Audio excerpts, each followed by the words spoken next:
I really had very little. I really did. I had very little. It wasn't until my third week of being here that I finally had money to put food in my freezer, my refrigerator, and my cabinets.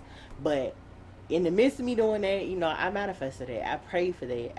I had full faith in it. The same kind of manifestation techniques and favor and all that good stuff that I had that actually got me to the state of Virginia is the same ones I used to be good.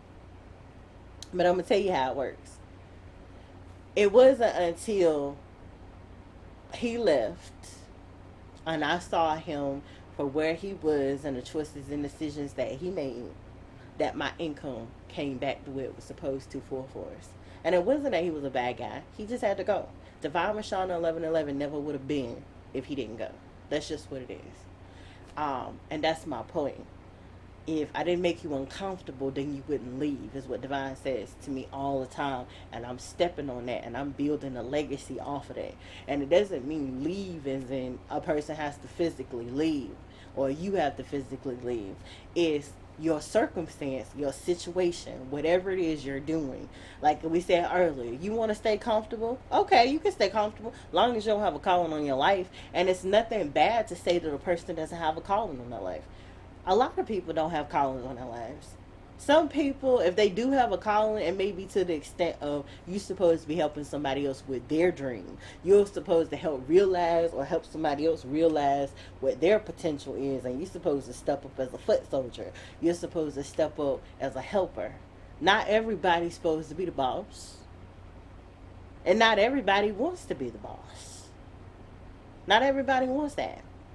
I remember a church I attended and became a member of years ago, and everybody I can't say that I did meet this man in person, but I met him through a plate glass because he was in jail, and it's crazy how everything fell into place the way it did.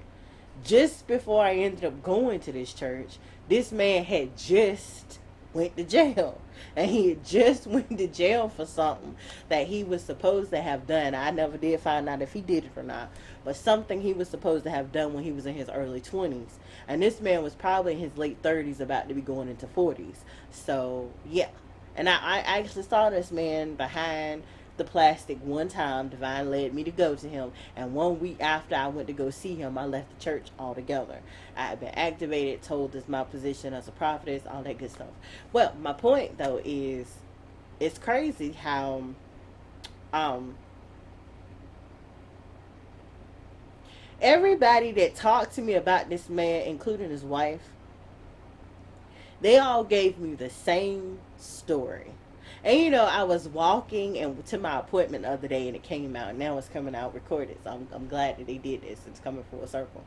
My point though is everybody had the same story, and it wasn't a small few. It was a whole church of people that all had an opinion when it came down to this man. And you would think it was negative based on, and I will not, for privacy purposes, and also because I don't want anything to be misconstrued, and I don't. It's not part of the point, and I want to stay on task with the point. Everybody had nothing but positive reports to say about this man.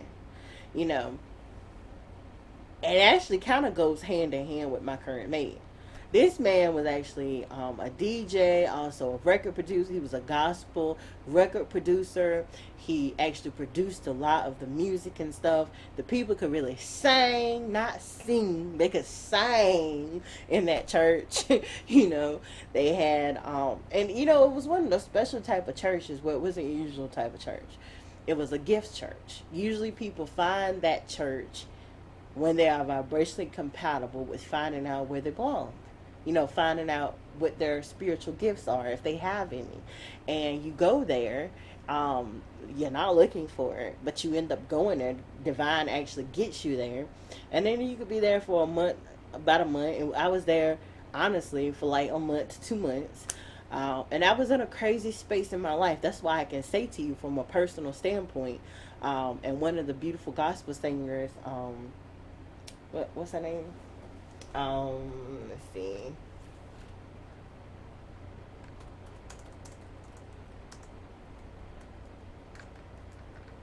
Let's see. what's her name? Jessica Reedy. Yeah, Jessica Reedy. If you listen to something that she had put out there on YouTube like some years ago, it was a while ago. She had told her story, and that's the kind of situation I had actually lived. Well, I ended up living through. I ended up living through. Believe it or not, I ended up living through. Well, she was saying how she got pregnant, and she was like 4 or 5 months pregnant, hadn't been able to get a night's sleep in 5 or 6 months. She asked God to allow her to sleep that night, and the next day and every day, she didn't have a job. She was going through and everything. She would go and sit in her church, and she would just sit there. Like, she made this agreement with God. I'm going to go sit there in the church until you tell me what else to do. I don't have nowhere else to do. I don't know where else to go. But if you just let me finally be able to get a good night's sleep, every day from here on out, I'm going to do that. And then God made ways. It was the same thing for me. I was in a position where I was angry with God. I mean, I'm big and bold enough, and I am that chick, and I'm Divine Rashawn 1111, as well as BBW Camera Girl Shade and Siobhan at home, all those mixed up in that. Selena's in that somewhere too. But all of us, we were angry with God for like 2 years. And when I say anger, I mean anger. I didn't pray over my food. I didn't fast. I didn't pray at all. I literally took every Bible, and I don't know how many copies of the Bible. I really did. At that point, I had so many different versions of the Bible. I had taken all those versions of the Bible and placed them into a tote and put that tote to the back of my closet, and that's just what it was. For like 2 years, I was extremely angry with God.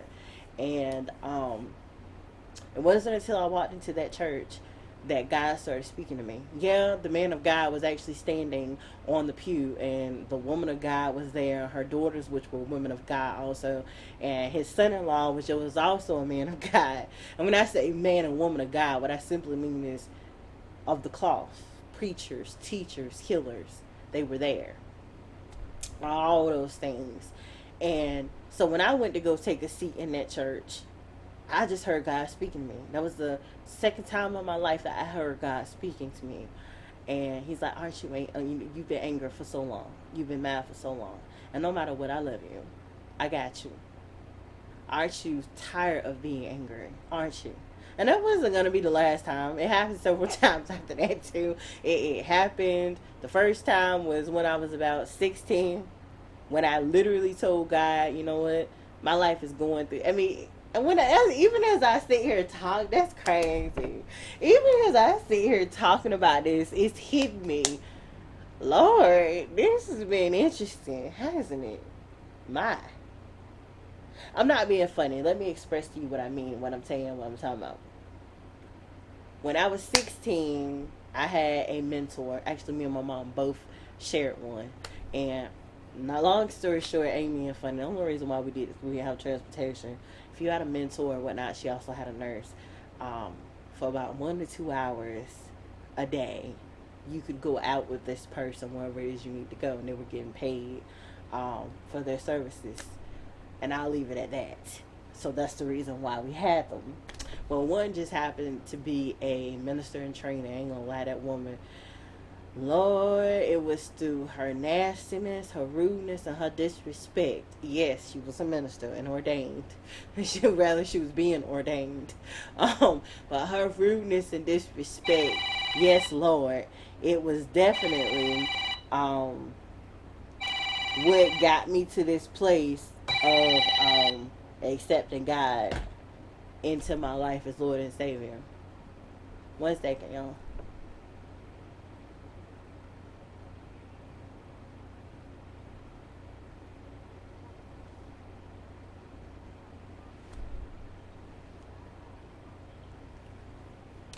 But yeah, that definitely pressed me and pushed me to being back on the straight and narrow when it came down to God.